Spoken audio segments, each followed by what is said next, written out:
Fundamentals of Sanatana பயிற்சி பட்டறை நேரடி மற்றும் இணைய வழி வகுப்புகள் டிசம்பர் 13 முதல் 17 வரை.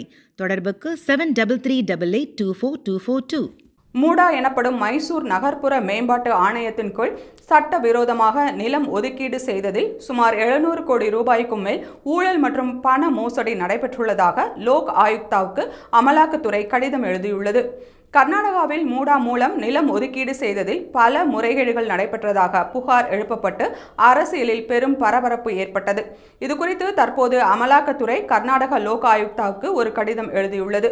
அதில் கர்நாடக முதல்வர் சித்தராமையாவின் மனைவிக்கு 14 மனைகள் ஒதுக்கியதில் பல முறைகேடுகள் நடந்ததற்கான ஆதாரங்கள் கிடைத்துள்ளதாகவும், பினாமிகள், போலி நபர்கள், ரியல் எஸ்டேட் தொழில் அதிபர்கள் மற்றும் செல்வாக்குமிக்க பிரமுகர்களுக்கு நிலத்தை இழந்தவர்களாக குறிப்பிட்டு 1095 மனைகள் சட்டவிரோதமாக ஒதுக்கீடு செய்யப்பட்டுள்ளதாகவும், இதன் மதிப்பு சுமார் 700 கோடி ரூபாய்க்கும் அளவுக்கு இருக்கும் என்றும் அமலாக்கத்துறை தெரிவித்துள்ளது.